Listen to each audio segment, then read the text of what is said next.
What is good, YouTube, and welcome back to another CZN or Chaos Zero Nightmare video.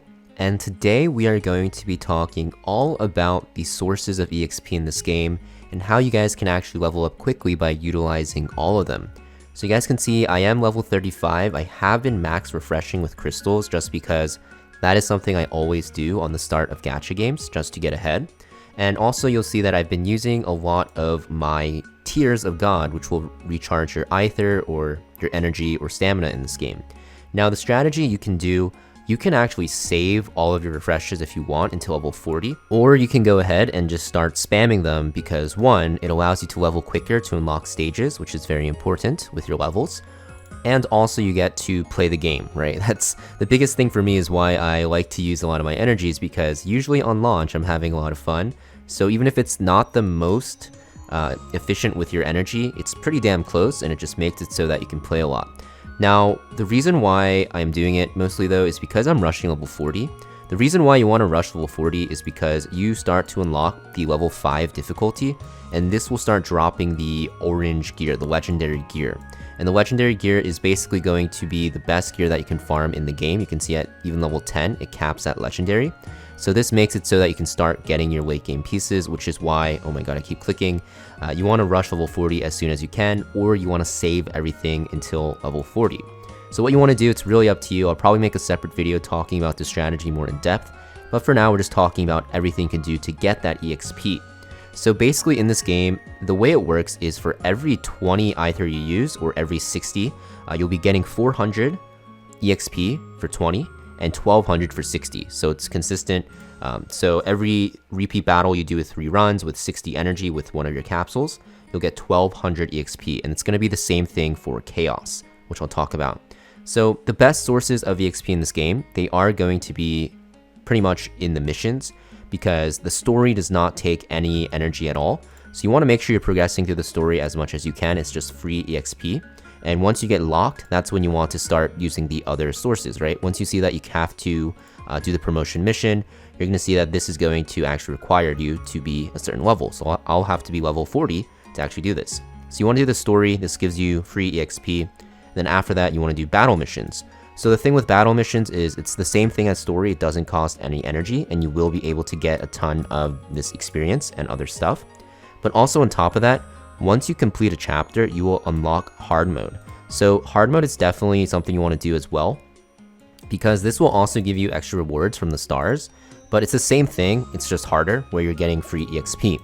Now, when you're progressing, you're going to find that these are exponentially harder than the regular normal stages, which makes sense, it is hard mode.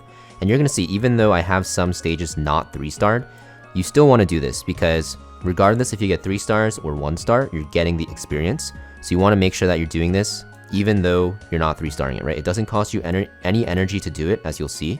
If I go in here, you can just enter right away without using anything. And this will just give you the experience, right? The stars are mostly just going to be for the quests to get those 10 crystals and summon at the end, which you will go back for eventually, but you just really want the experience in the beginning. So you really want to make sure that you're doing your story and your battle mission. So what about outside of it? What about the areas of content that you can do besides, the main quest line? Well, the first thing you're going to want to do is do the event. So if you go to the event, we actually have the Haro event running.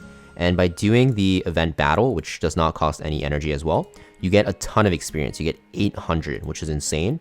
And also by doing both of the trauma codes, the first one will unlock just by doing the event and playing through it. You also get a ton of experience as well.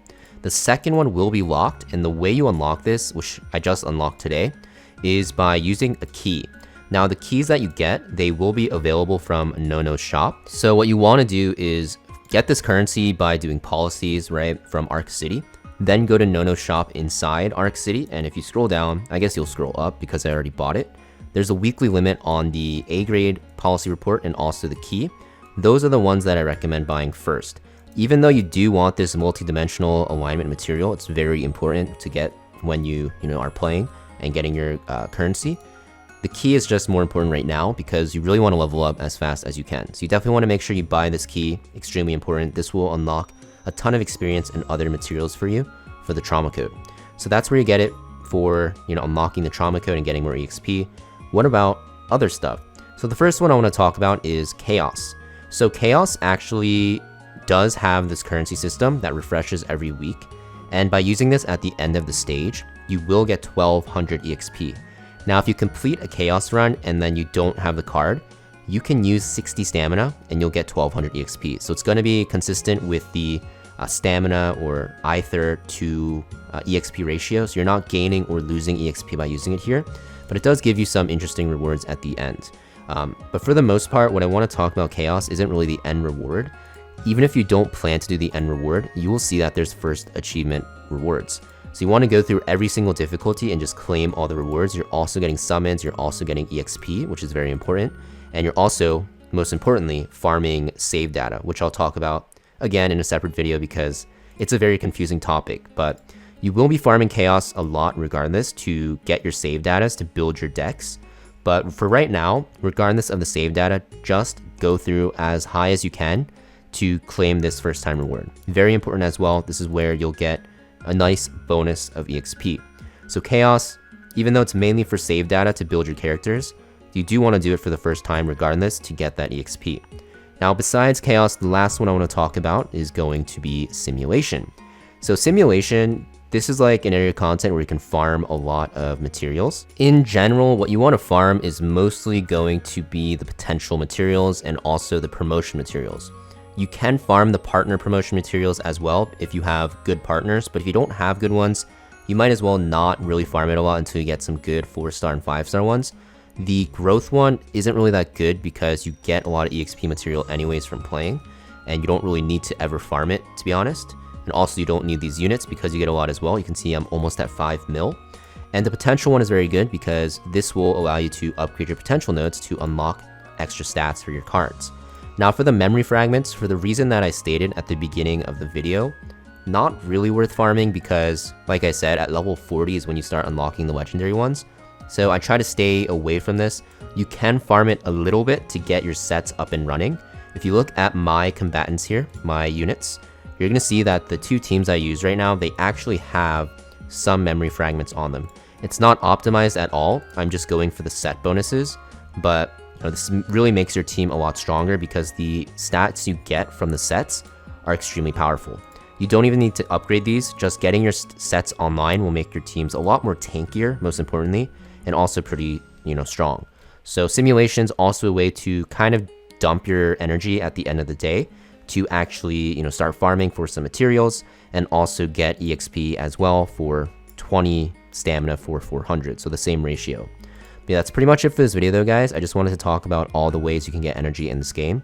A lot of people have been asking me how I'm leveling so quickly, and it's mostly because I'm just kind of no-lifing the game because I'm having so much damn fun and just doing all the first-time clears, but also because I am max refreshing with crystals, like I said. That's really up to you if you want to do it or not, but for me, I found it to be very worth it.